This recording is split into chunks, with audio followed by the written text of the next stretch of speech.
is only war.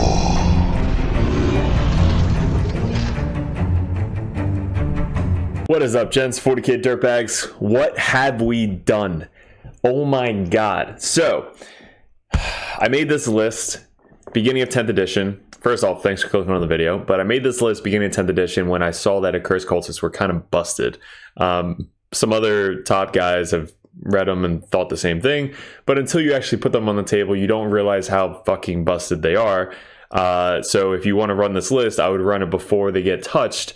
Probably after LVO, when we win LVO with this list. So I'm going to keep practicing with it. I'm going to keep getting faster and faster, so that way if we do get clocked, we don't want to clock ourselves. So there's going to be a lot coming up with the channel, especially with this list. We have LVO coming up in January, so we have plenty of time to practice. We do have a wedding coming up, so I appreciate all you guys supporting the wedding over on Dirtbag Nation. So you guys are fucking awesome. I appreciate the support. And if you guys are Patreons, you guys are amazing. That's what kind of pushes me to keep going with the channel.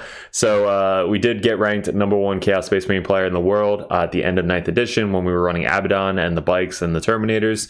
But we are losing to a guy with World Eaters who is in the same category as Chaos Space Marines. I don't know why. We got ranked #1 Grey Knight player in the world last year, right after LVO. So that's kind of what we do at the channel. Is we're very competitive, but we also like to have fun and drink beers. That's what 40k Dirtbag is all about. So with this list, if you guys haven't seen already, I've posted a battle report already with it against Mike. This one is going to be a 3-0 RTT. The first RTT we did with this list, we went 3-0 with a little bit tweaks here and there. And then this is going to be another 3-0 victory with at another store with a little bit of a tweak in it. So we already did the 3-0 video before. This is gonna be the second 3-0 video, and I'm super excited to tell you guys about it because it was really good games and was really good testing into this list. We actually faced Mike on the last game against his Chaos Space Marine player, so can't wait to talk about that video. But let's go over the list first, and then we'll go into the picture by picture, game by game breakdown of what we did good, what we could have done better, and what our opponent could have done better to either win the game or you know got closer. So that's the whole point of these videos, is to get you guys better and have us fuck up so you guys don't have to fuck up. That's the whole goal.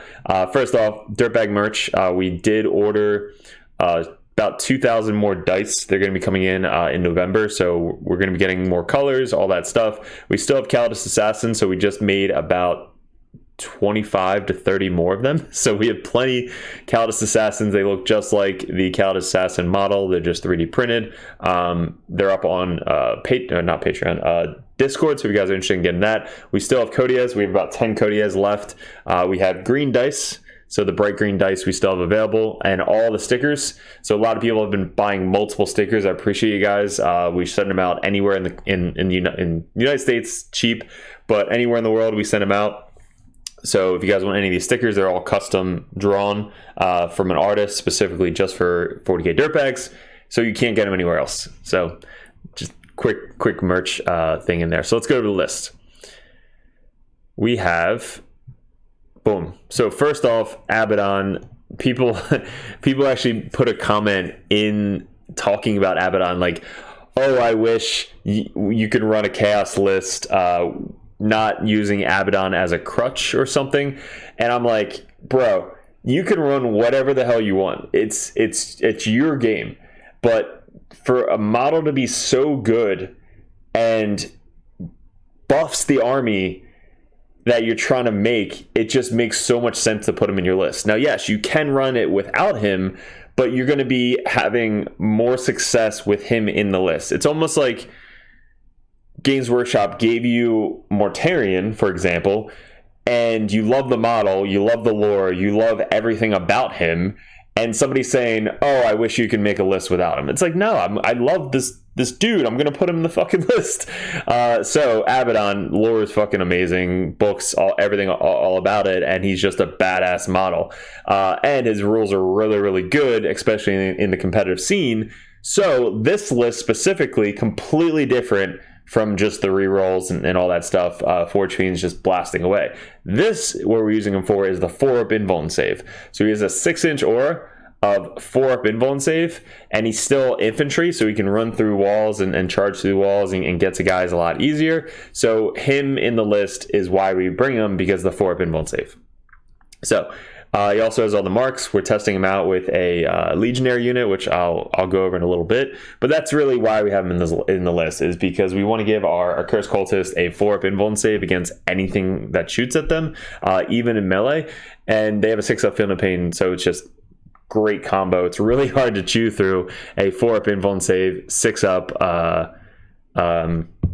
feel no pain. So really hard to chew through, and that's kind of why we have him in the list. Plus, he can kill almost any tank that he touches. So he's really good at killing vehicles, which is also why we like to bring him in the list as well. So, okay. Next up, we have a Dark Commune, Undivided. Then we have a Dark Commune, Undivided. And then we have a Dark Commune, Undivided. This is called the ACDC. Dark Commune, a Cursed Cultist. So Cursed Cultist, Dark Commune, ACDC. If you see that on the Discord, that's exactly what we're talking about. I forgot who came up with it, but I love it, and that's why I'm going to keep using it. So ACDC, we got 3 units of them. Why they're so good, and when they were in 9th edition, we didn't touch them. We didn't buy the models. They looked really cool, awesome models. It's just they did shit. They didn't do anything. This edition, they give a 5 up invuln save built in. They have grenades, which I have to go over a whole grenade video. Like, it's one of my favorite strats to do. And the unit gains the grenade keyword, so you can literally chuck a grenade off of a random accursed cultist, which I'm going to do in the next upcoming games. Read the rule with grenade and keyword, and then shared keyword. Like, all those rules intertwine. So when they join a unit with a cursed cultist, the cursed cultist gain the keyword that the Dark Commune have. Holy shit, mind blown. So they have that. And they do once per game advance and charge for the unit, and +1 to hit and +1 to wound. What? So anything toughness 12, you're going to be able to still wound them on 5s. They're undivided, so you spend 1 CP for full rerolls to hit and wound. It's just, you kill almost anything you touch if you get your entire blob into the unit. They're all OBSEC 2 as well, the Accursed Cultists, but the Dark Commune being able to be attached into it, they also provide 4 more wounds for the unit, so you don't have to kill Accursed Cultists. That's something else I found out. Since there's only one character model in that unit, you can still kill the guys around him to save your Cursed Cultist, so you can Cursed Cultist can still come back in the command phase. So that's what they provide for the unit and their characters. So if you're playing the one mission where you have to be in the center objectives, and if you're a character, you get an additional 3 primary points. That's 3 additional characters that are really hard to chew through and get to on your points, so you get more points. So they're just really good for their points. They're 55 points. So they're one of the cheapest characters you could bring in the game. They're 5 fucking models. The main character has 4 wounds. And they just provide so much for the Accursed Cultists. So that's why we have 3 units of them. They're buffing every single unit that we bring. So yeah, that's why we're making them all 3 undivided as well. Then we have a Cultist mob. One of these guys should be in every single Chaos list. They give sticky objectives. So turn 1, you just put them on the home objective. You make it sticky. Don't have to worry about it at all. If they don't have any deep strikes, reserves, anything like that coming in your backfield, you can just keep it sticky and then walk away and block out your backfield with the rest of the Cursed Cultists. They are Nurgle. So with Chaos Space Marines, they have a Nurgle strat that you can't be shot outside 12 inches. Some people are talking about putting the Nurgle strat on the Cursed Cultist unit, but I'm using mine to more bully the board and advance and charge and kind of get into places and get on objectives. So the Nurgle strat, it would only benefit maybe the turn 1 or something if you're getting shot by a shit ton of dudes, which we did get shot by a shit ton of dudes in the game. So maybe putting 1 Nurgle unit in the Cursed Cultists and just have it as a really tanky, can't shoot outside 12-inch unit. That's something to try. I might test that out. But the cultist should always be Nurgle. And if you have a second one, maybe Tzeentch.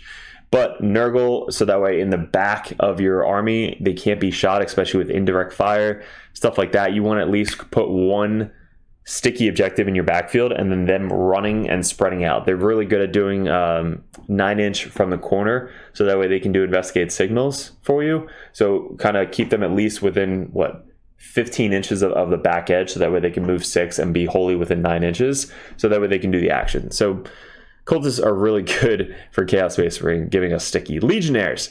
Let's talk about Legionnaires. Why do we have Legionnaires over Termies? First off is because they also gain a 4-up invuln save, so they basically have the same invuln save as a Terminator because of Abaddon, and they give us a banner icon. So when Abaddon does his Dark Pact, you can then roll 2+ to try and get a CP.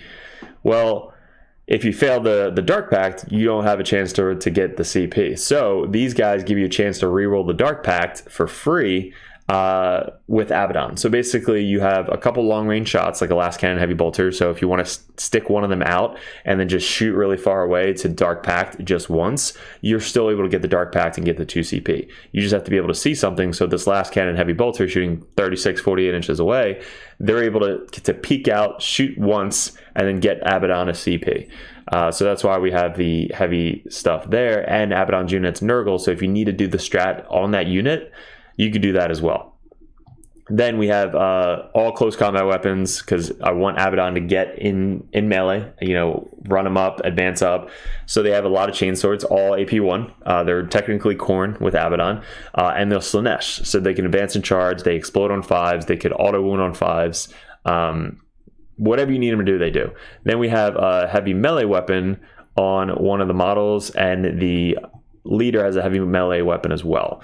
So we have the icon, heavy melee weapon, plasma, last cannon, heavy bolter, and another heavy melee weapon. So it's just 20 wounds they have to chew through with a 4-up invuln save to get to Abaddon.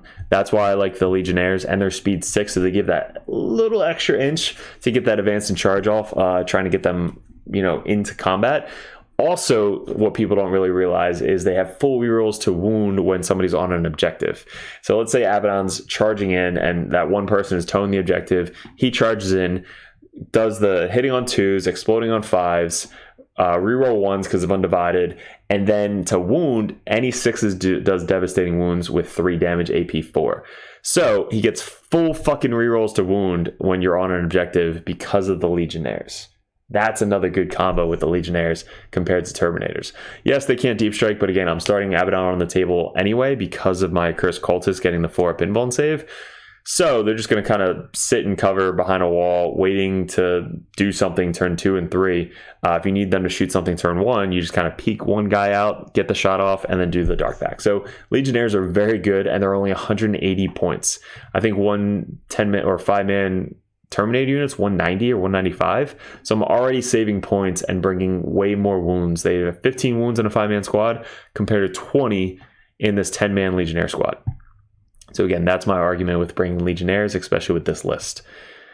All right, let's get into the chunk of it. Cursed Cultists, Cursed Cultists, Cursed Cultists. 190 points for 6 big guys and 10 little guys. Little guys have 2 attacks, AP 0. Big guys have D6 plus 2 attacks, Strength 5, AP 1, 2 damage.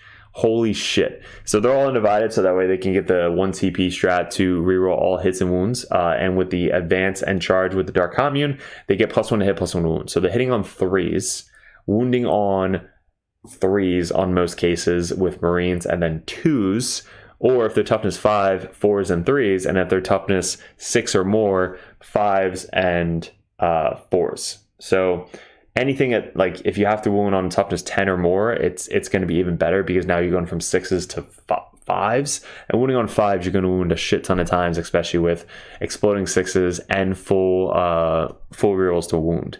So you could do auto wound, but since you have full rerolls to hit and wound, you could do exploding 6s or auto wounding on 6s if you're going to get into something really high toughness. So that's the benefit of them. They have a 6-up Field of Pain built in, and the biggest kicker with this unit is you get to bring 3 little guys back, or 1 big guy back each command phase. So your opponent's command phase, you get to bring guys back. Your command phase, you get to bring guys back, and you just get back to full fucking wounds within 2-3 turns. It's kind of crazy. So if they kill half your unit and then you just kind of keep them behind cover on an objective, and then 2 turns later you're back to 3, 6, 9, 12 guys or big guys back, like they just come back so fast.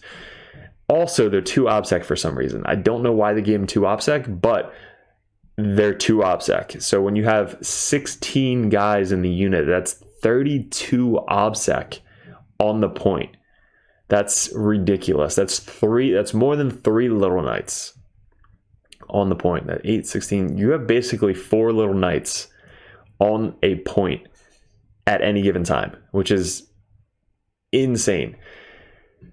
Not including the 5 for the Dark Commune. So it's basically 37 OBSEC on any point at any given time. That's kind of ridiculous. And again, when you bring 3 little guys back, let's say you need a steal point in the command phase. You're like, all right, I'm just going to put 6 OBSEC back on the point. If you don't need the 3 little guys, you just bring 1 big guy back. It's 2 OBSEC, but he hits a lot harder in your fight phase.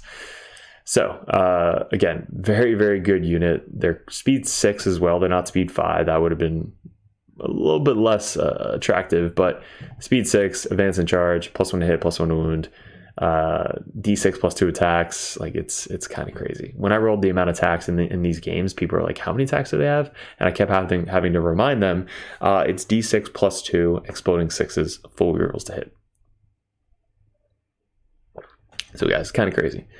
Then we got Chaos Spikes. It's definitely some of my favorite units in the Chaos Space Marine Codex, especially for secondaries. They are Nurgle, really good with Nurgle. A lot of people trying with Slaanesh or Tzeentch, but I think Nurgle is the best way to run them because of the defensive strat that you have under your belt. So let's say they come in within 6 of an objective. Some objectives you can walk on the table edge and still be on the objective. So they're walking on the objective, and now somebody's trying to shoot them or long range, out of line of sight, shoot them. You just spend 1 CP. They're going to stay on that objective and take that objective for you next turn. Plus, I bring plasma with mine. So I have 2 plasma guns, all of the bolters still, and a plasma pistol. So that's 5 plasma. Since they're Nurgle, they can Dark Pact and explode on 5s, and they can overcharge, and then it's like strength 8, AP 3, 2 damage, and then still all the bolter shots with exploding on 5s. So they have a ton of firepower for 3 models. They're 85 points, so they're super cheap. And in the command phase, or at the end of the opponent's movement phase, you can take them off the table if they're within 6 inches, which they should always be within 6 inches of the table edge. Take them off, put them in reserves. Now, they don't have to come back on next turn, so if you don't get a good secondary where you need them, or if you don't need them to come on and shoot something, you can keep them off in reserves, and then come back on turn 3, turn 4, turn 5 even, because once you get put into strategic reserve, you don't have to come back on unless you started the game in strategic reserves. You have to come back on turn 3. If you get placed into strategic reserve after starting on the table, you can stay off until turn 5. That's really good. Mike showed me that. I was like, that's a really good fucking tactic. So we have 1 unit of bikers, and guess what? Another unit of bikers. I like them so much, I just brought both of them in.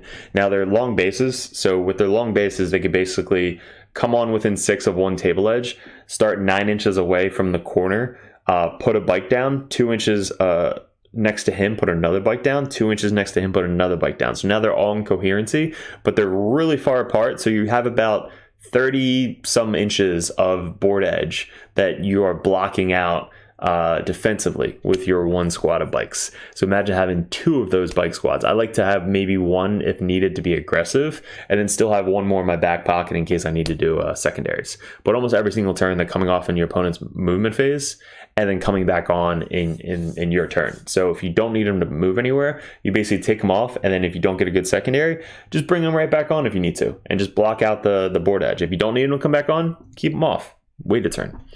So that's why they're so good. So then we got 2 Forge Fiends, because again, they're still really good. They didn't go up as many points as we thought. They only went up 15 points, which is kind of crazy. But they have one with ectoplasm and the other one with ectoplasm, and they're both Nurgle. To me, I don't have any of the rerolls, so I could go 1 CP for the full rerolls to hit and wound.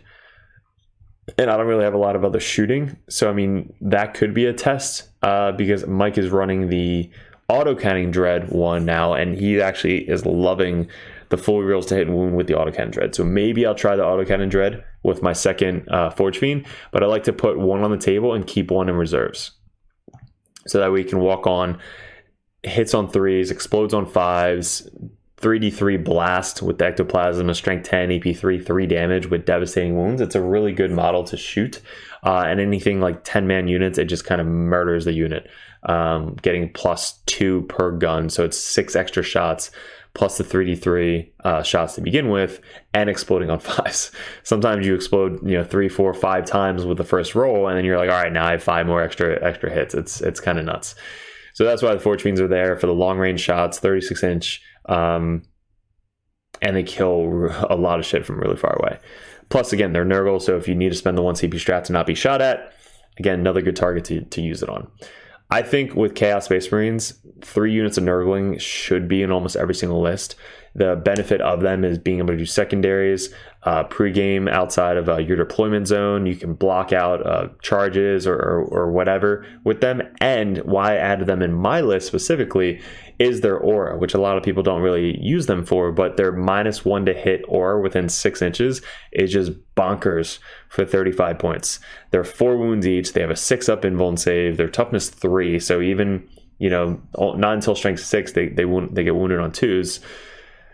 And they have lethal hits. So you should still get them into combat if you need to tie something up and then just fucking roll 4 attacks each to try and do some lethal hits and make them roll their 3-up saves.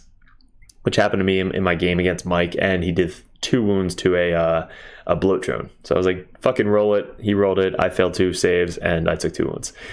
So 3 units of Nurglings, they can deep strike as well. I usually put 1 or 2 on the table for secondaries turn 1, as well as the -1 to hit if they get close to me or charge me turn 1 or turn 2. Then I have 1 in deep strike just in case I need to block out something on turn 2, block out their deep strikes or reserves, or to do secondaries. So I usually put 1 or 2 on the table, and then I always have 1 in deep strikes. And then our last key thing is the Seekers. This is my secret tech. This is probably going to be blown up once you guys see the success of these guys, but a lot of people in the meta are starting to get these guys. So buy these guys as soon as possible because they will be used probably in your list if you're running something like this. What do Seekers have? They have 5 models, which is 10 wounds. They have a 5-up invuln save, and they have speed 14. They have +1 to charges. They get to reroll their advance and charges, and they have scout move 9. So what we do with these guys is we start them right on the line wherever the opponent's deploying, and then they scout move 9, or if you don't go first, they defend 9. So my camera's going all blurry. All right, so they defend 9 inches back. So that's kind of the goal with them, is they either scout move 9 inches forward or they scout move 9 inches back if you don't get turn 1. So make sure that you're deploying them, that you can get that defensive move back 9 inches or kind of move forward slanted to be behind a wall. That is also good. So as long as they can't shoot your guys turn 1, that's where you're going to scout move them. If you have first, you don't care. You're just fucking moving them forward 9 inches because then you're going to advance them or move them up 14 to charge something or do a secondary. Both of my games in the RTT, I had to use them turn 1 for secondaries, which 100% you should be doing instead of blocking out the opponent. So it's really tough call. Like sometimes you're like, you know what, it's only 3 points for the secondary, I'm just going to use them to block out the opponent.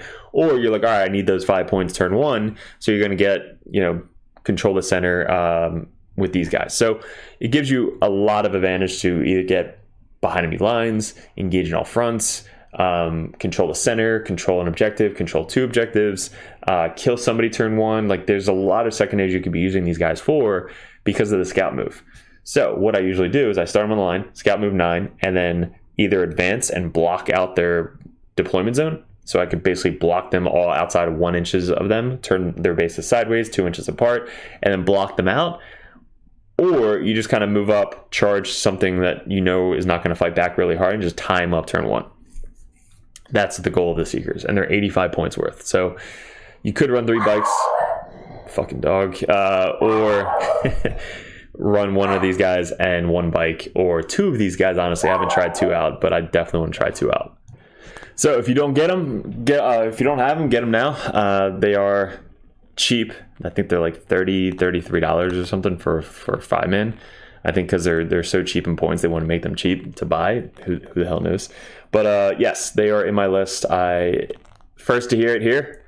Seekers are the secret tech for Chaos Space Marines.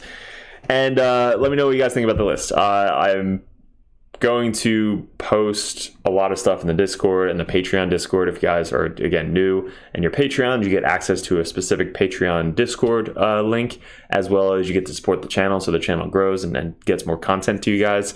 And if you guys are in the competitive scene, go join the competitive dirtbag so you can message me one-on-one. We go over ideas, tactics, and get you specifically better at 40k. So let's get into the video. We're going to go over game by game. If you guys like this type of stuff, make sure you're commenting below, because I read all the comments. I try and combat back as soon as possible. And then it gets me to get better at these types of reports so the channel can grow. We're almost up to 5,000 subscribers. Didn't think we'd hit that anytime soon, but once we get up to 5,000 subscribers, me and Mike are probably going to do a beer game where we're going to be playing the game, drinking beers, and then when you're done with the beer can, you get to put it down on the table as impassable terrain. And if you don't want that model to shoot, you basically just put a beer can down right in front of them, and then they don't shoot. So that's going to be a live stream coming up soon, because we're only 120, 130 away. So insane, guys. Let's get into the video, and then we'll be back to go through all the pictures. All right, guys, so the first game was against Guard, new player in the area, just moved here. Awesome dude. Hung out after the game playing or going to lunch. But he ran, this is the first time I played Guard in 10th edition, so I just figured it's going to be a shit ton of tanks, a lot of out of line of sight shooting, a lot of blast. So he's running basically 1, 2, 3, 4 of these big tanks. These were the weapons. He had a couple cannons on there. This one had a double barrel auto cannon thing, another big cannon, I think that's the relic cannon, and then he had Rogel Dawn as well. Two little it sucks I don't know their name, the walker guys that have the scout move, Grenader dude, and this long out of line of sight shooting Bastion. And then over here, obviously, he has the main dude that gives a CP every single turn, which was cool. And then he had the little Chimera with another Walker guy, and then a bunch of just troops. He had a couple of the last cannon guys mixed in between there. He had a Tech Priest right there. Gives +1 hit Rogel Dawn. I think he gives a 4-up invuln save as well. And then a couple characters go into the Chimera. So that was his list. The first game. This is the setup, so this is the ruins that they were using. It's kind of the same. No, I guess I played at the other store, the other RTT. So this RTT, this is the setup. These ruins are just way too big. They cut all the new rectangles to try and go with Games Workshop. So everything's basically line of sight blocking. Trying to use the Games Workshop setup, so we have like the little rectangles, which are all 2 inches, so you can walk right through it if you're vehicle or monster or anything like that. And then for the top floor, they made windows, so that way you can kind of get some type of plunging fire up there. So it'd be really good for Granite just to teleport up to the top ruins and then shoot through the windows. And then we had the corner deployments, so we had right down the center and then all the way to the corner. Same thing over there. And I think it was just hold 2, hold more. So this is our setup.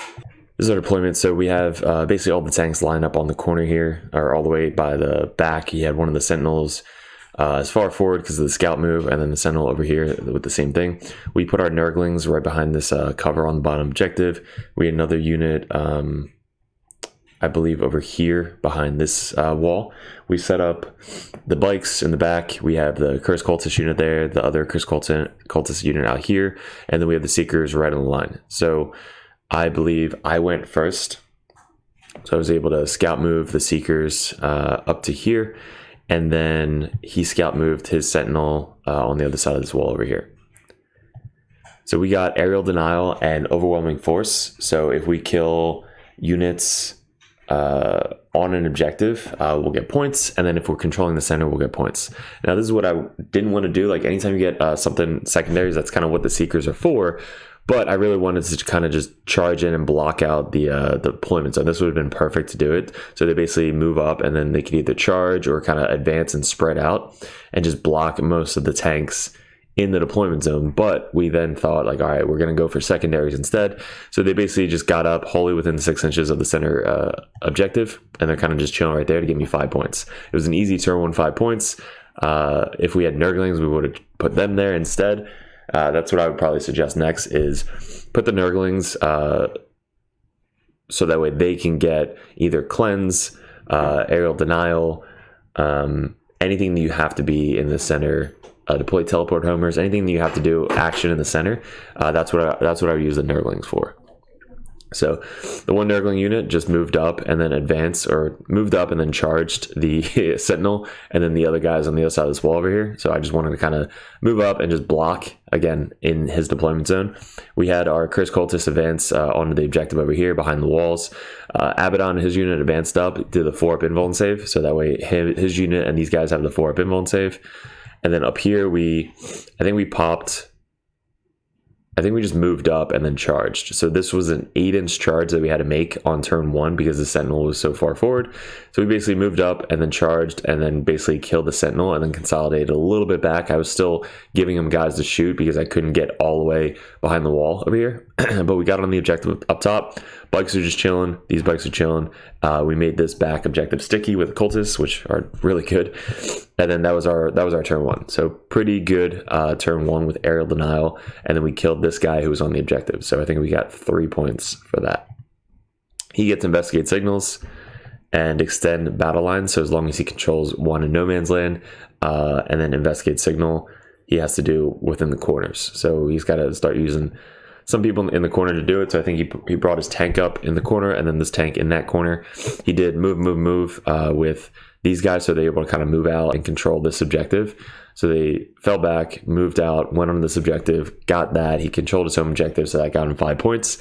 And then he basically started shooting these cultists over there, which it's so hard to remove a cultist blob, especially on an objective.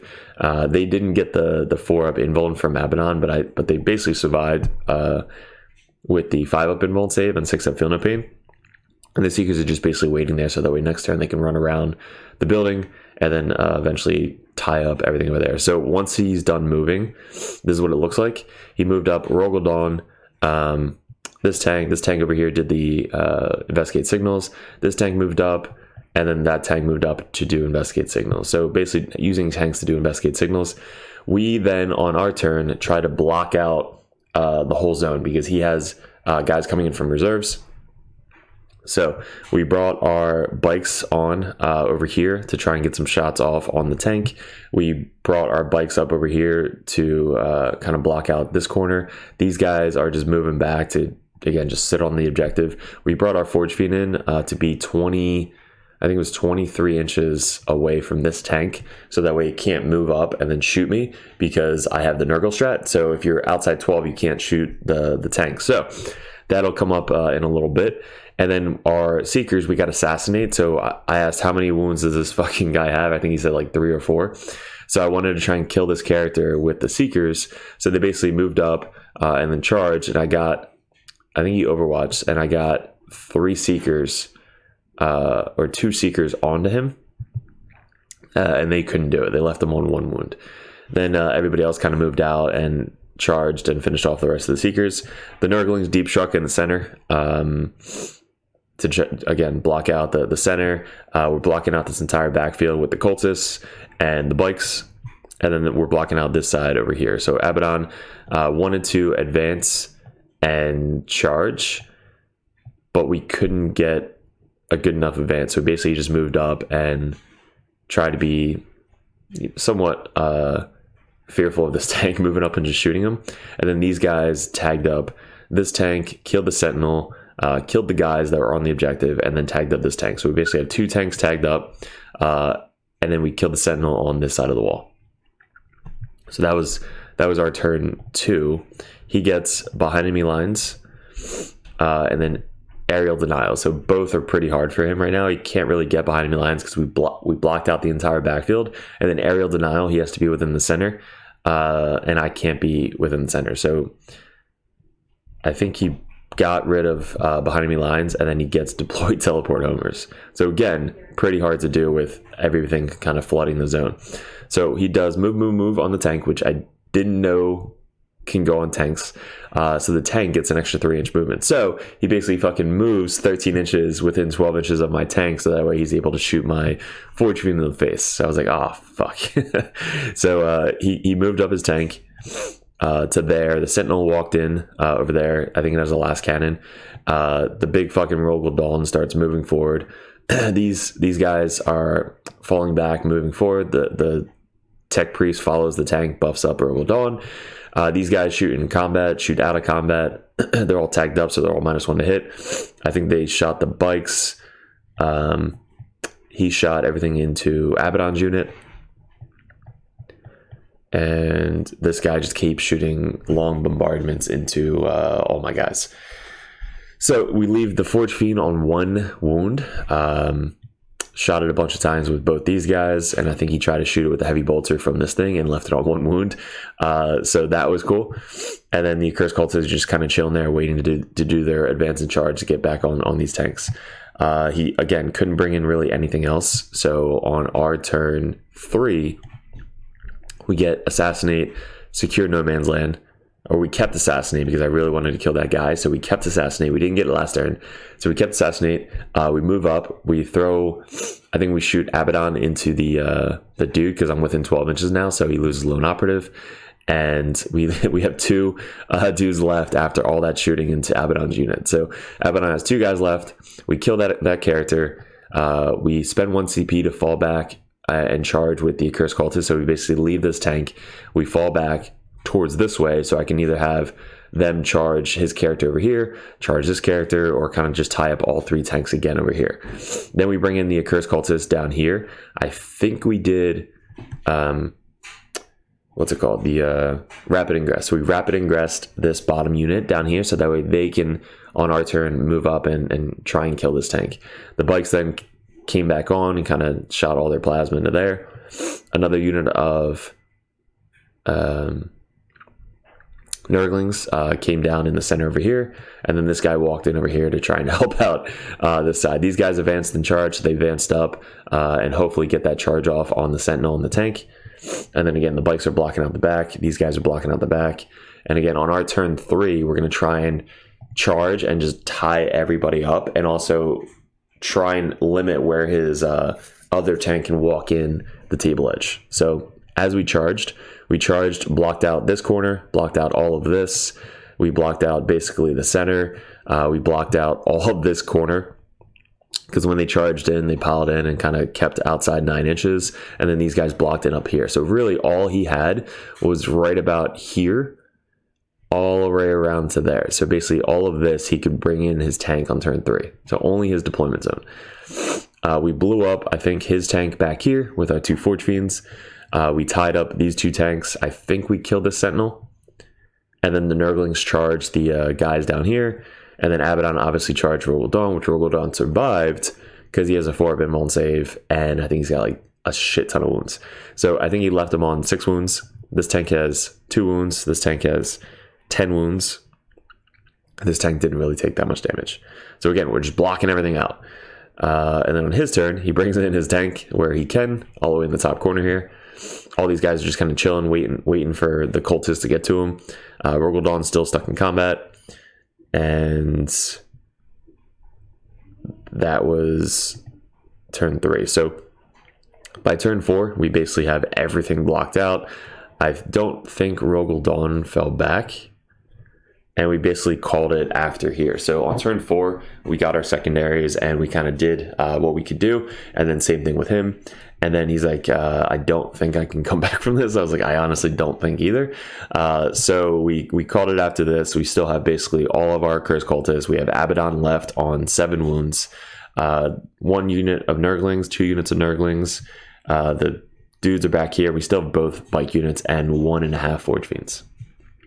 So after that, this is the final score. We get Guard with 15 for primary, 18 for secondaries, and then 10 for paint. So we got about 43 for points. And then for us, we get 10, 10, 10, 10, and then 15 at the end. So 50 for primary. And then on turn 1, we got 8. Turn 2, we got 4. Turn 3, we got 10, 7, and then 7. So we finished up with 100 compared to 9 turn 1. So really good turn 1 for him. 0, 4, 0, 5.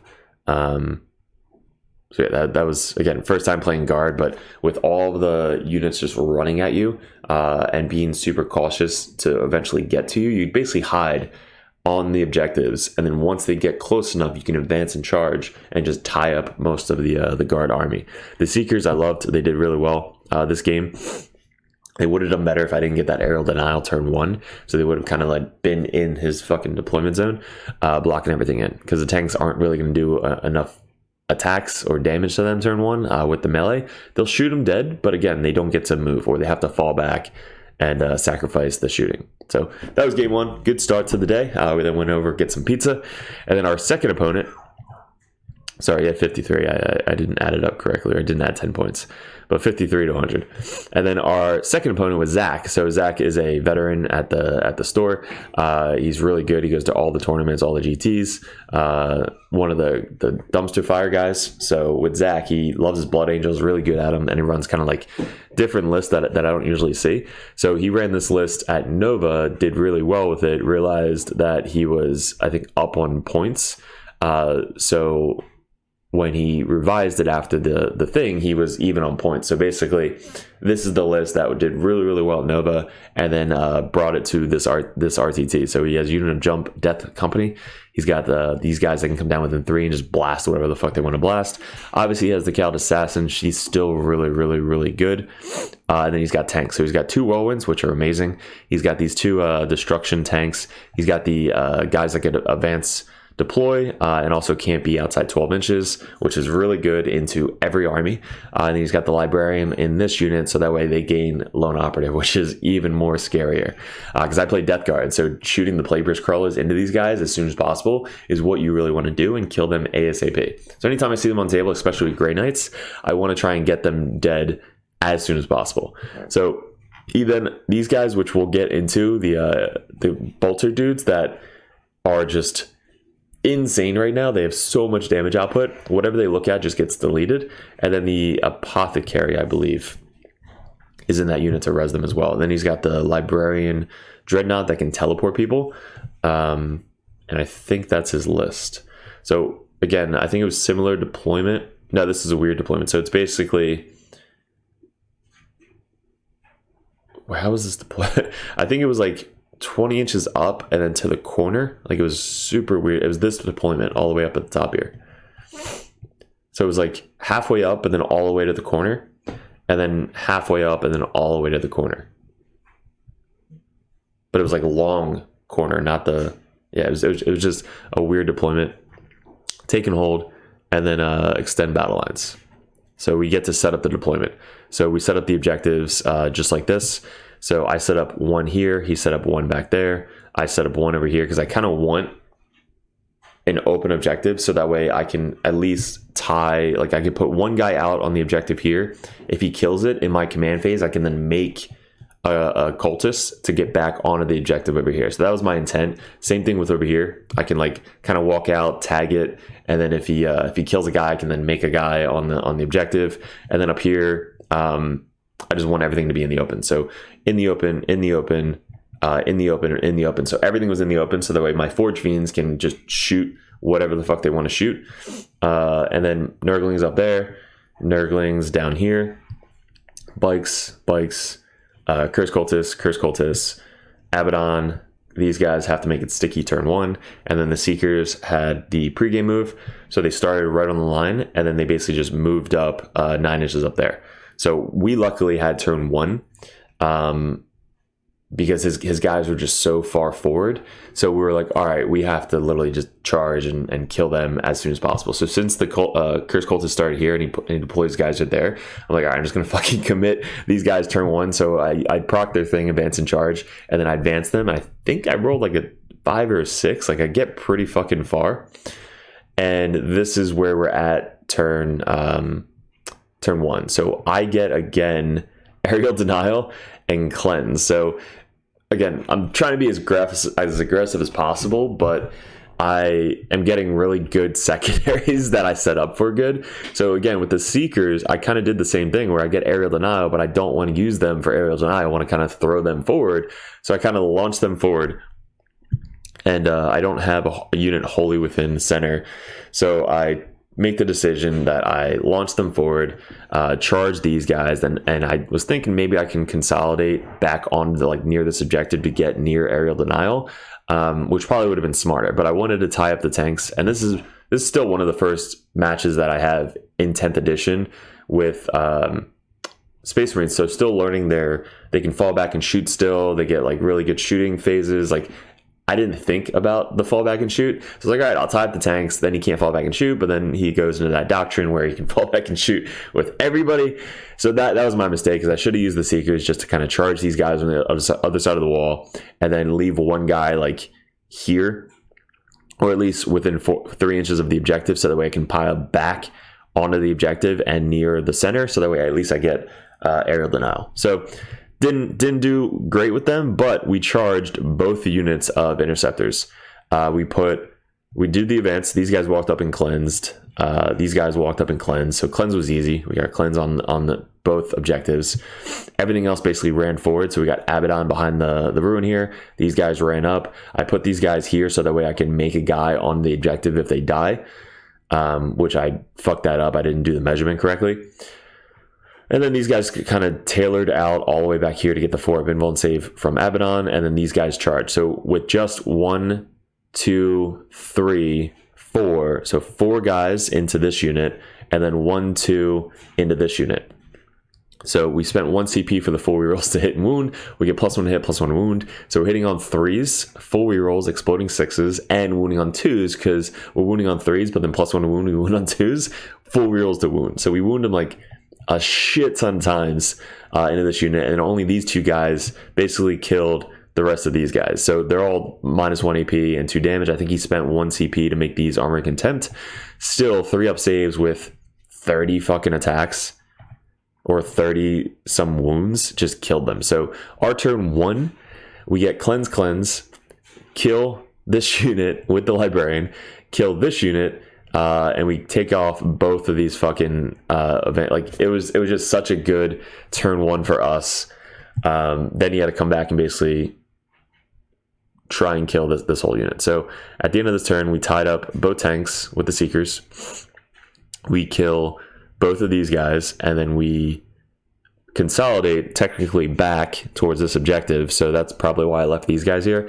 So they were still within 3 inches of the objective, so I can't pile into the enemy. So the second option is pile in towards the closest objective, which would have been this one. So we pile back a little bit to get some behind the wall, and the rest are out here.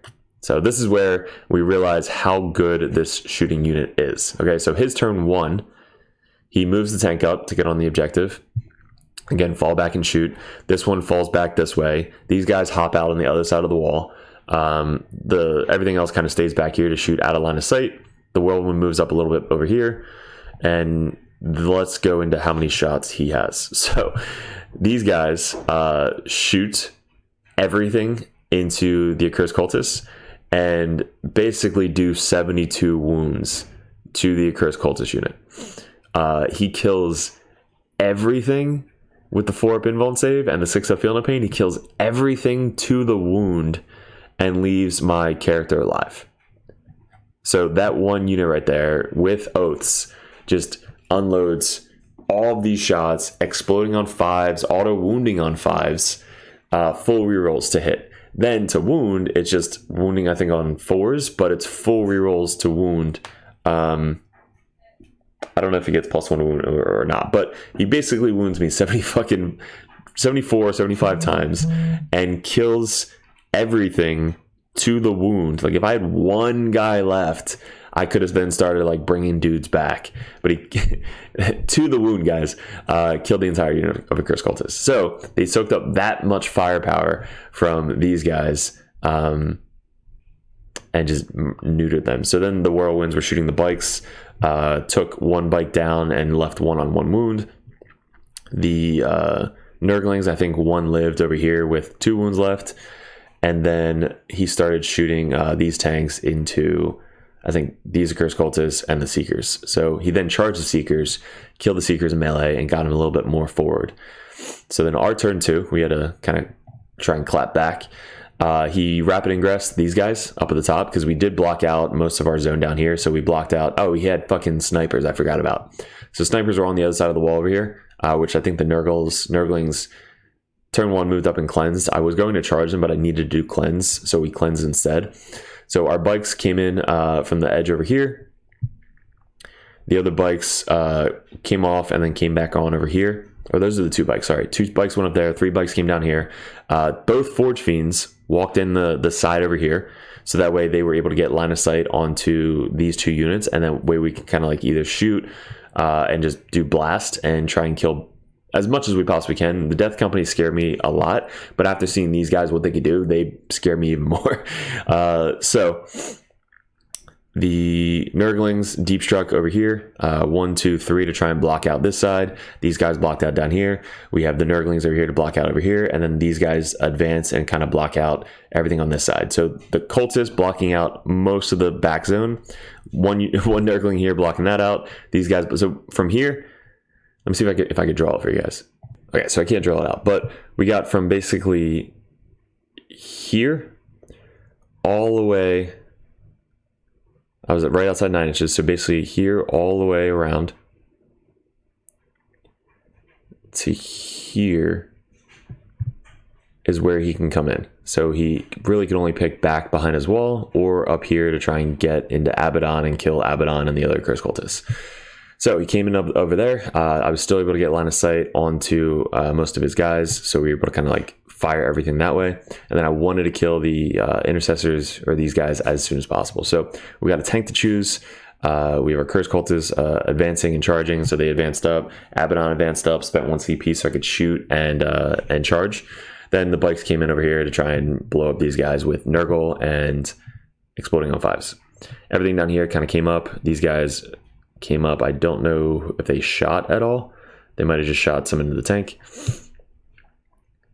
And we get aerial denial, which I think we kept from last turn. And then this one, which I can't see. Attempting target. So he chose one of these targets for us to hold. It might have been this one.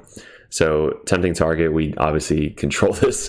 And I wanted to, basically we shot and killed all but 2 of these guys. And then we killed 1, 2, 3, 4, 5, 6. There's 3, 6, there's 7. So we only killed 3 of the Death Company. But we made the charge. We tagged this objective, controlled this. Abaddon, I wanted to charge the tank and then pile into these guys to try and kill them.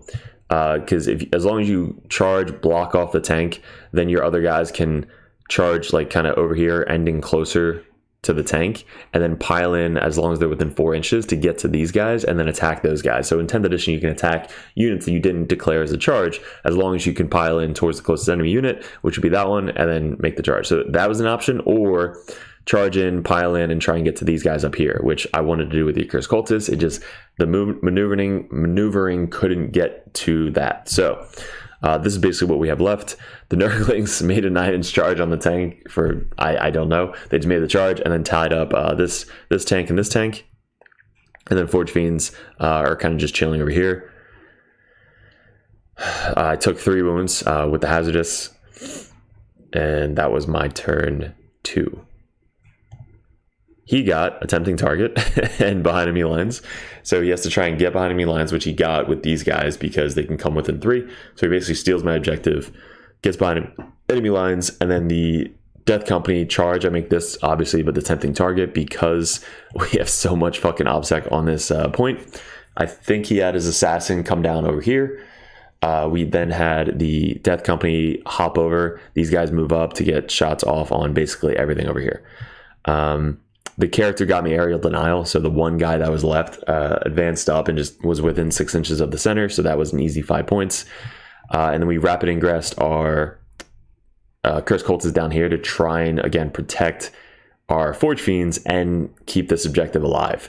So we kind of have this up here, but we need to kind of still keep this one down here active and alive, and I need to be able to do secondary. So he blocked out most of his backfield, so I couldn't come in over here, and coming in up here just wasn't smart because he can still shoot a shit ton of tanks that way, these guys that way, and the whirlwind that way. So we came down here behind cover, be safe. And then we had an option to either go back this way to kill the home field or come up this way to kill the tanks. So shoots everything, charges everything. We spend 1 CP to fight on death with this guy, So this is after all the shooting. So he blows up most of this unit, and then he puts all the melters or something into Abaddon's unit. He then charges me, and I get secure no man's land Stormhouse objective. But he charges me, and this is all I have left. So I fight on death with Abaddon. I get to, I think, fight with 4 guys maybe. Like it wasn't a cool strat as I thought. I thought it was just gonna be like an auto whatever. You have to roll 3+ because they're corn. And I was able to clap back and kill all of his death company with Abaddon, just because he's Abaddon. And then we kill the other 2 guys that were there. So I think Abaddon moved up, got into both units, and then put some into these guys, and just finished them off. So these guys also did some work. Like this guy has 2 damage. This guy and all the other stuff was able to attack. So we still got to kill most of the 2 wound guys first, and then we finished off the 3 wound guys, which were harder to kill with Abaddon. Then these guys moved up and charged the assassin, just to kind of tie her up, because I know she can't do teleport assault if you tag her up. So basically she's just slapping a cursed cultist for basically 2-3 turns. Nurglings holding down the objective if I need to do aerial denial, or the one be within 9 inches of the corner. So I made them at least 14 inches away, so that way they can move back 5 and be wholly within 9. And then the fucking cultists move up, shoot, and then charge the last dude over here. Helped with the bike, so I had fucking 5 bikes come back on over here to just unload all the plasma into these guys, which started to feel like cheating, just with how much plasma exploding on 5s, and it was just insane. So we killed all but 1, and then the guys charged and took this objective back over.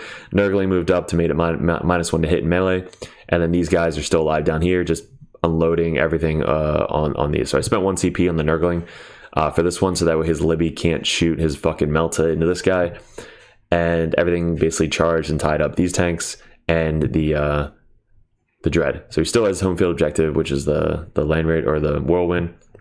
Abaddon's in the center. He has nothing left over here besides that 1 guy. He then gets secured no man's land, which is going to be really hard, and then no prisoners. So he, I think, goes for the easy target, which is the no prisoners. So no prisoners, he'll kill like the Nurgling pretty easily. This Nurgling's 3 wounds left over here. He falls back his Dread. This Rhino falls back, slowly chipping away at this cursed cultist. I spend 1 CP to fall back, shoot and charge, so these guys fall back, stay 1 inch away from both these guys, so that way I can fall back and then start taking over his home objective. And this is basically wrapping up the game. So we have our Forge Fiends moving up to hold this objective. The bike's coming in over here to get some shots off on this tank, the Whirlwind. Abaddon moves up so that way he can charge the Dread. These guys are still stuck in combat. I keep bringing 3 guys back every command phase. So I keep bringing 3 guys back. He kills 3 guys. Bring 3 guys back. Kill 3 guys. And then eventually I think we kill the assassin. And then we charge the Whirlwind back here to take over the objective. And then Abaddon finishes off the Dread right here. And this is wrapping it up. So we have almost everything off. He has a Whirlwind left on his objective, which I have all the accursed cultists on there, but this is the final board state. So we have the bikes in the back, these bikes over here, Nurglings, single Nurgling, 2 Forge Fiends, Abaddon, 2 Legionnaires still alive. These guys just keep coming back, and these guys are now attacking the Whirlwind on the back. So he didn't get any good secondaries the last 2 turns. So what we have is a fucking 10 for primary, which we just kept on most of the objectives. He kept getting his home field objective, but by turn 4 we were able to get to his home field objective, and all I needed to do was put 2 guys on his objective, and he didn't have enough OBSEC to take it over. And then he had 5 turn 1, 3 turn 2, 0 turn 3, 0 turn 4, 0 turn 5. So we kept him to a 28 plus 10 for paint. So wow, so 18 and then 10 for paint. So he had 28 for the points. That was probably one of the lowest. I kept Zach too, which again, he's a good player. So it's like, holy shit. I mean, the biggest fuck up was the guys in the beginning on turn 1, putting them so close to the line and giving me that easy charge turn 1, being able to advance and charge turn 1 into his good unit. His next game into Jack, he basically kept them all the way in the back so they didn't die that easily. So keeping those guys protected is so good, and me, I need to kill these guys as soon as possible. So just giving them to me turn 1 was kind of the biggest mistake. That's really what handed me the game. And then on our turn, we had 5 turn 1, 15, 15, 15, which gave us 50. And then we had 4 turn 1 because we didn't get aerial denial. We got a turn 2. So then we got 10, 5, 13, which was huge.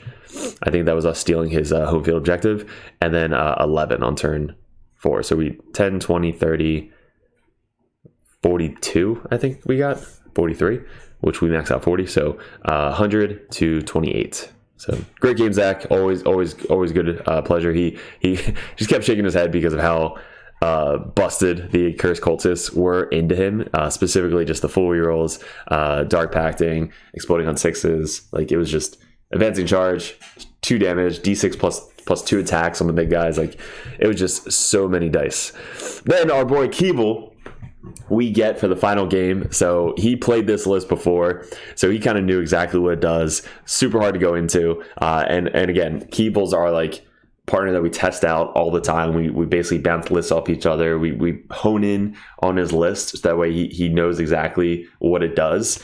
And he beat another dumpster fire on the second game as well. So we had 2 Cuddle Buddies beat 2 dumpster fire in the same thing, and then we both get paired up on the third final matchup. So it was funny.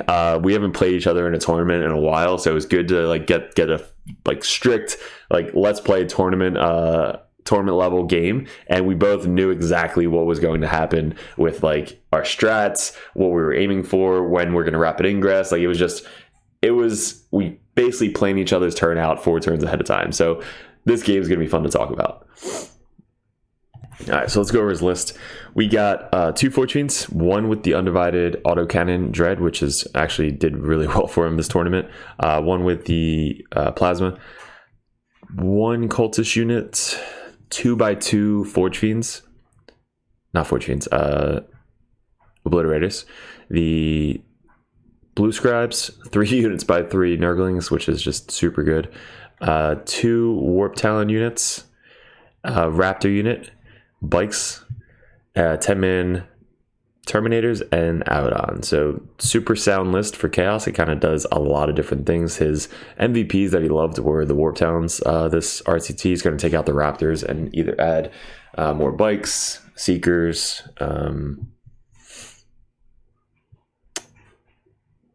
yeah, so like the Raptors probably did the worst out of his games. So this was the deployment. This was the setup. We deployed right on the line. It's long ways, so 18 inches. We actually practiced this in one of our videos, if you guys want to go check that out. But we practiced the Curse Cultists on this deployment, this setup against his list. So it was just super hard because if you have characters in the center, you get extra points. So you get 3 points for each objective you control, and then you get an additional 3 if you have a character on the center field objectives.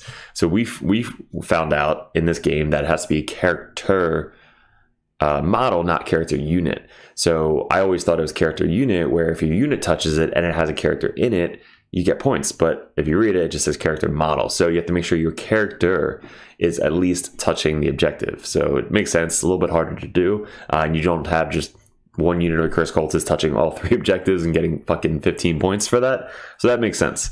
Also, I realized playing against another army that has advanced deploy or infiltrators, that whoever basically rolls off gets to place the first infiltrator unit, essentially.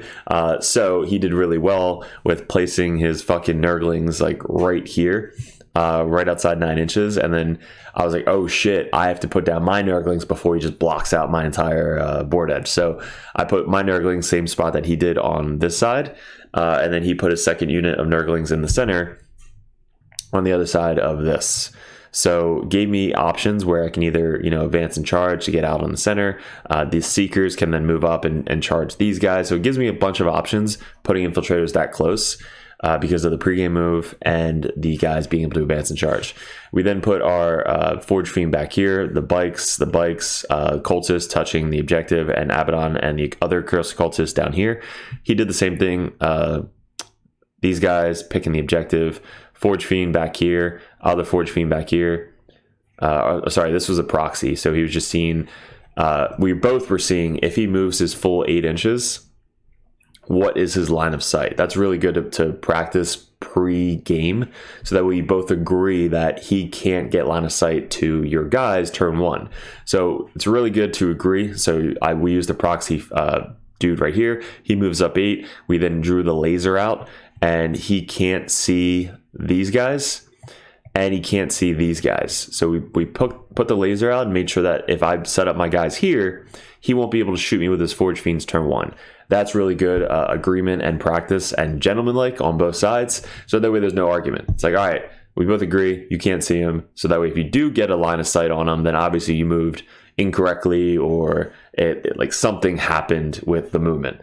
So that is going this way. Now, if he wants to go that way and do it, I didn't ask him going that way, so you can still technically move that way and get a line if you can. I only asked him going this way, so we both agreed going this way, you can't do it. Going that way, I didn't think he could do it, so he didn't go that way because, again, he just didn't have line of sight that way either. But same with this Forge Fiend. So if the Forge Fiend moves up 8 inches this way, he'll get a straight line going down here, which, again, he can't see these guys. And if he goes this way, obviously he won't be able to see those guys. So that's what I was planning out for his Forge Fiends. And then my Forge Fiend, basically, if I move this way, going straight this way, I'll be able to get line of sight that way or that way. So that's what we were doing back and forth. His bikes are back here, Abaddon Termes, Warp Towns right up front here. And then he gets first turn. So it's funny because he was lining up his shots on my Seekers.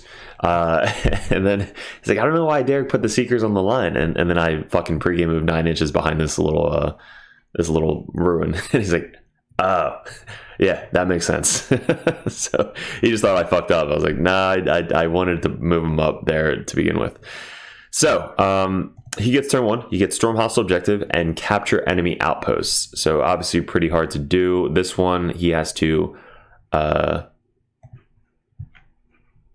the end of your turn, if the below conditions, you get 4 points, 5. So you control one or more objective markers that you control by your opponent at the start of your turn. So I think he spent 1 CP to ditch that one, and he gets Secured No Man's Land. So he has to control 2 objectives in the center to get 5 points, and he kept enemy outposts. So spends 1 CP already right away to ditch that. He advances his dudes here, which he needed like a 4 or something. I think he rolls a 3. I forget how he got the second. How did he get the second CP? Maybe Abaddon shot?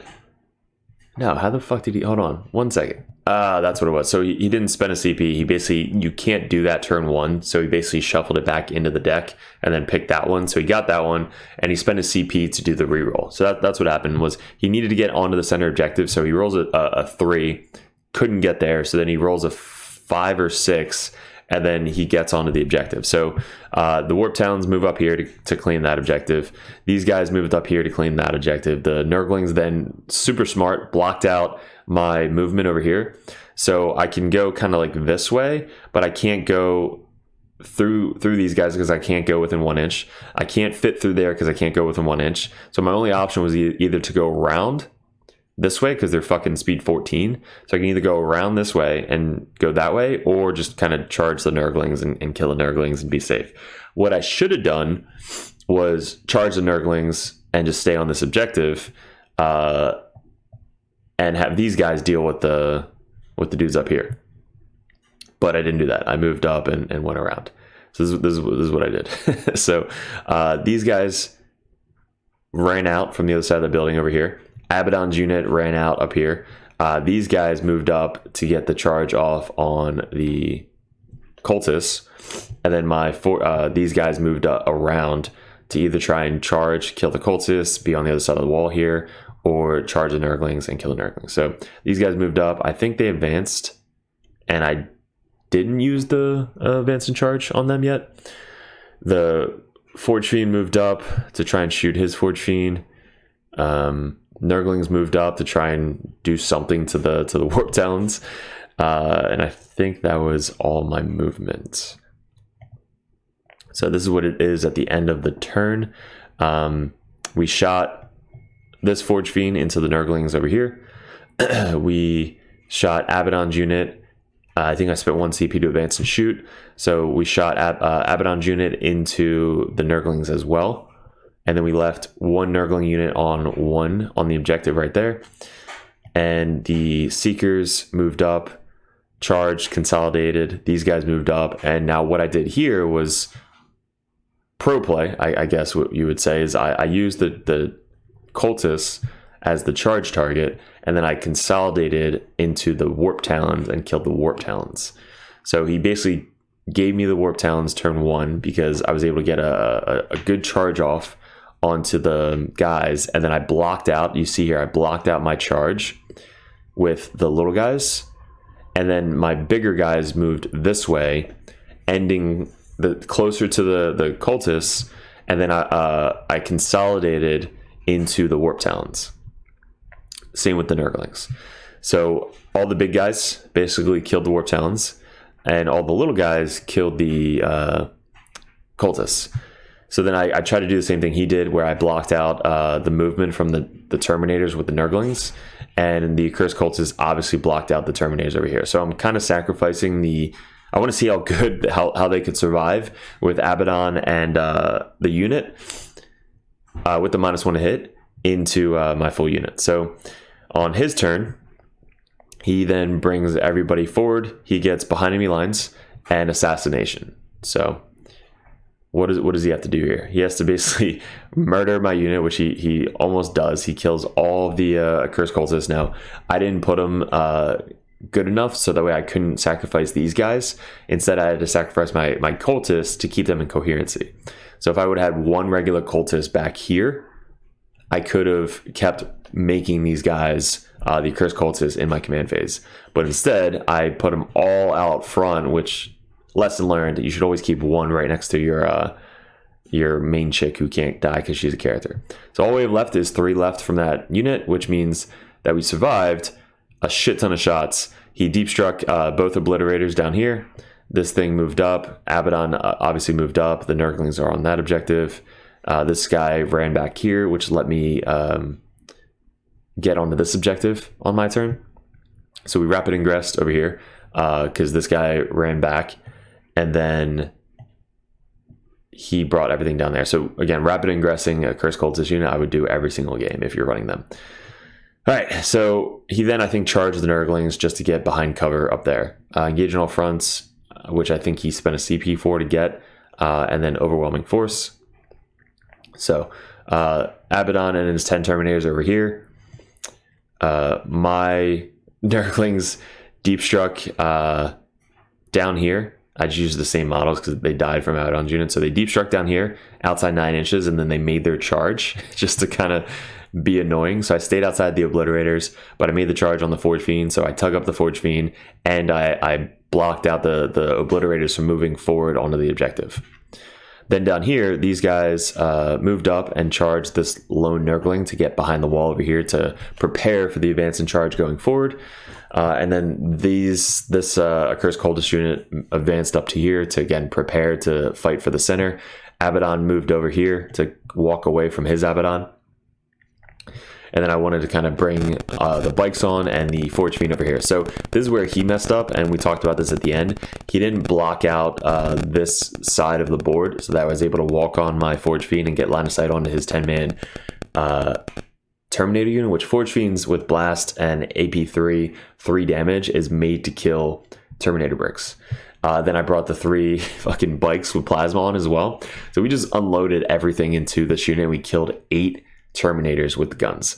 So the Forge Fiend, I think, killed 6, and then the 3 bikes with their exploding on 5s killed the other 2. So we killed 8 Terminators in 1 turn, left Abaddon and 2 Terminators left up there. And then the other Forge Fiend kept shooting. We kept shooting each other's Forge Fiends to force the 1 CP spent. So basically, I would target his Forge Fiend. He'd spend 1 CP for Nurgle. Then I have to target something else. Then he would do the same thing. He would target my Forge Fiend. I'd spend 1 CP, and then he would shoot something else. So he wasn't able to do that with Abaddon because I was within 12 inches here. So if you put anybody over here to block out this, then Abaddon's unit would still be alive, which would be a completely different game. So again, we're kind of controlling the bottom here. We're blocking out everything over here with the cultists. They're doing their job. Look, we have from here all the way down to here, and I think bikes just kind of blocking out the back here. And then this Forge Fiend, this Forge Fiend is blocking out everything over here. So we practice the clock just because I need to get faster with this list. He still has his Forge Fiend over here with the autocannons, still shooting and kind of blowing up everything over here. All right, so his turn, he moves up the autocannon dread onto the point. The guys start shuffling over this way. He wants to get out of line of sight into Abaddon's unit. And then the Raptors and Warp Talons are still down here to kind of like countercharge whatever I bring forward. He deep struck his blue scribes, which is great for this mission because it's character and it's on the objective. So he's getting 6 points. If this guy survives, he got 6 points that turn because of Abaddon. His bikes came in over here to try and help out, kill my bikes, and then he moved up Abaddon to try and get the charge off on the Forge Fiend. So if he can kill the Forge Fiend and the bikes, he's basically controlling this side of the table now, which he does. He does the same thing as I did. He used his bikes for the aggressive side to kill my bikes to get room for Abaddon to charge the Forge Fiend. Then his Forge Fiend still has, I think, like 6 wounds. This one still has 6 wounds. And he shoots a lot into my Curse Cultists. So I think the Forge Fiend blasted... I guess this Forge Fiend shot the Curse Cultist. The Obliterators shot the Curse Cultist. And this Forge Fiend shot the bikes, I believe. And then Abaddon... let's see if Abaddon makes his charge up there. So yes, Abaddon makes his charge. Obviously kills the Forge Fiend up here. He's got 2 Terminators left. The bikes finished off. The blue scribe still on the objective. These guys, the Raptors, moved up and then charged the Nurglings. The Obliterators charged the Nurglings just to kind of get rid of them because they're super annoying. He spent 1 CP for this guy to fall back and shoot. And all we have left is this unit of Curse Cultists, which are about to be made. I think I make a big guy to get the charge off easier. And then we have a Blit with Nurglings in this corner over here. So Forge Fiend, I think, moved up this way to try and get shots off on Abaddon's unit, which I think he spent 1 CP for, so that way I can't shoot him. These Possessed do their advance and charge, so they advance up. I want to try and charge the blue scribes or the Raptors. These guys advance and charge, so I get my advance up here. So I want to kind of take over this board edge. So this is where I failed to charge. So I think I had a 7-inch charge over here. I needed a 7. I roll 6, and then I spend a CP, and I roll another 6. So I failed the charge here, which would have fucking obliterated these Obliterators. This one only has 2 wounds left, so I probably would have killed this thing, and then we would have stole his home field objective. So we would have had at least 2 Oblits dead, with this guy dead, with Oblits tied up in combat with our Curse Cultists. Abaddon is kind of slowly advancing forward. I keep using the Nurgle strat on him because the autocannons will just obliterate the unit. And this is what we get. So we get the charge off on the blue scribes. We consolidate into the Forge Fiend. And these guys obviously failed the charge. So I wasted my advance and charge. And my +1 to hit, +1 to wound. So I wasted that on this unit down here. We're still holding the objective. And we get Storm Hostile objective and Secure No Man's Land. So at the end of the turn, control 2 or more, which we get. And then we have to control 1 or more objective markers that were controlled by the opponent. So I have to basically get the blue scribes off the top objective. He gets Defend Stronghold and then bring it down. And then Overwhelming Force. So, bring it down. He basically has to go after my Forge Fiend, which I don't think he can get anybody to it. So he doesn't want to throw Abaddon that way. He wants to bring Abaddon back for a primary. So Abaddon starts scooting back onto the objective. The fucking blue scribes lived. So, but I think I stole it because we had more OBSEC on this objective than he did. The Forge Fiend, I think, shot into the Curse Cultists, and then the Warp Talons that were still back in his deployment zone hopped out and was surprisingly really good into a Curse Cultist. So they are Slanesh, so they get to advance and charge if needed, but they basically hit on 3s and then explode on 5s. So they have, I think, 4 attacks each. So you think about 20 attacks, rolling dice, and then exploding on 5s. So you're going to hit almost, 66% of them, and then exploding 5s makes you hit almost all of them, and then they wound on 3s because I think they're strength 5 with full rerolls to wound. So they basically put a shit like 24 attacks, 24 wounds or something into my Curse Cultists, which are all AP2. I'm still within 4-inch or 6-inch bubble of Abaddon, so I have a 4-up invuln save, and then 6-up Feeling of Pain. But then also the Raptors got in here as well. So the Raptors doing some damage. It takes me down to 1, 2, 3, 4 little guys, and then my Dark Commune. So I have 4 little guys left with the Dark Commune on the point, which I think we have 2, 4, 6, 8, 9, 10, 11, 12 on OBSEC on the point. He's got 1, 2, 3, 4, 5, 6, 7 on the point. So we held down the center objective. We obviously held down this objective. Abaddon is then there to kind of figure out what he wants to kill. So for us, we move up Abaddon's unit to get a charge off on the Warp Talons and the Raptors. So we basically finish off those 2 units. I do a Desperate Escape test into them. So on 1s, 2s, I fail because I think I failed Battle Shock. And then on 1, 2s, and 3s, because of Warp Talons, I die. So I fall back, and he kills all but 2 with the fallback, which was insane. So I roll like, I don't know, 5 or 6 1, 2s, and 3s, and then they all died. So all I have left is my character and 1 Cursed Cultist left. So these guys come in, kill basically everything because of Abaddon, and these guys hold out, chain out to keep the character on the objective, and then 2 inches, 2 inches, 2 inches, 2 inches, 2 inches, and then everything else gets into combat up here. So we finish off that Forge Fiend. He's got 3 Oblits, which I think we kill 1. And then the 1 bike, I think, was able to come in over here. I don't, or that bike's dead. I forget why this guy's down there.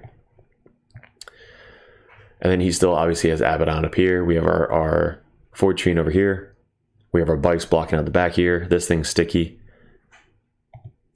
And this is the end of the game. So by turn 5, this is what we have. So this is the end board state because I went second. So I was able to kind of like steal everything. So we let him have this up here.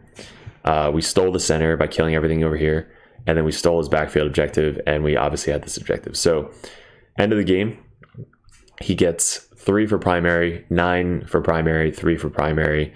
So he wins up with 21 for primary, and then for us he had 5, 5, 6, and then 0, and then 0. So he had 19 primary for this. So basically wound up with 50. And then for us down here, we had 9 turn 1, 9 turn 2, 15 turn 4, and then 15 for turn 5 because we went second. So we had 45 for primary, and then turn 1 we had 8, 0 for turn 2, which was bad, 10 for turn 3, 9 for turn 4, and then 11 because we might have had Storm Hostile Objective for turn 3. So we wound up with 38 out of 40. So final score 93 to 50. So great game as always with Mike. The final pairings. All right, so this is the final standings. We finished up getting first with the most battle points, 3-0 victory. Justin Cook, who played Tau, came in second with 272 points. Logan with Necrons, also 3-0 with 249. We had a big turn. I think it was like 24, 25 people. Nolan with his Nids went 280 points, so he actually had a lot of secondary points. He went 2-1. and that was the top 4 placings. Not bad, but I think when we got Death Guard, Mechanicus, Grey Knights, so Kris did pretty good with the Grey Knights that day. But yeah, super good turnout. 3 great games. We found out that what's it called? Curse Cultists with three Curse Cultist units with Dark Communes and Abaddon is nothing to joke about. I'm going to be testing out 2 Curse Cultists with a different type of list. It has 3 Forge Fiends. It has a Hellbrute in it to try and get the auto wounding and exploding on 5s with the full rerolls. So we're going to be testing out a list with Abaddon and the full rerolls compared to Abaddon and the 4-up invuln save. So we're going to have 2 Curse Cultists be more of a move block, annoying unit to deal with, like kind of like mainly focus on sitting on objectives instead of being like my hard-hitting, go after the opponent and block people out of the deployment zones. So a little bit different type of play style, but I really want to test out because I want to do the full rerolls, exploding 5s and auto wounding on 5s with the Forge Fiends, and still have a lot of bodies on objectives to kind of be annoying. So that's going to be the next test to see which one we like better. But this list that we used is 7-0 right now. We won a game against Keevil before we brought it to the RTTs, and then we won the first 3 games of the RTT last one, and then this RTT we went 3-0 again. So it is pretty good in a tournament setting. You just have to get really good at running it with the timing. So I would practice playing against all of your opponents with a clock. Put an hour and 30 minutes on yourself. Even if your opponent doesn't use the clock, just kind of keep practicing hitting on his side, your side, and anytime you roll saves, hit it on your time, so that way you're practicing getting faster with it. It's kind of like speed chess with the game of 40k. So that would be my suggestion if you're going to be running this list. Be running the clock every single time, so that way when you get into a tournament, you know you can run a full 3-hour game. Each player has an hour and a half, and you'll be able to get it done.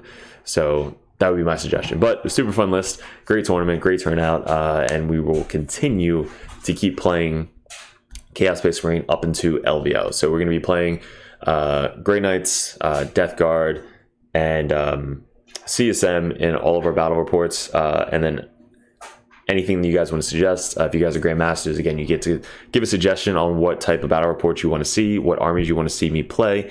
And then if you're competitive, Dirtbags, make sure you're messaging me so that way we can go over list ideas, tactics, and plan out kind of what you want to get better at. That's the whole goal of being competitive Dirtbag. Just Cars and guys that are throwing up $1 a month, I appreciate you guys just supporting the channel, want to get early access to these videos. Those are the guys that are joining the Patreons. And there's going to be a lot of videos. We're doing a video dump over about 14 to 15 videos. We're trying to record before our honeymoon because we're going to be wedding in about a month. And then we have the honeymoon for about 2 weeks afterwards. So we're going to be gone for a while, but we're going to have videos lined up to still be played again ahead of time on Patreon and then downloaded on YouTube about a week later. So that's going to be coming up for the channel. So appreciate it, guys. Thanks for clicking on the video. Leave in the comments below what you liked, what you didn't like, what we can improve on. If you like these types of battle reports, because they are a lot easier to talk about and produce instead of the full 3-hour games battle reports that you guys see live. So appreciate it, guys. Good luck, and we'll see you in another video soon.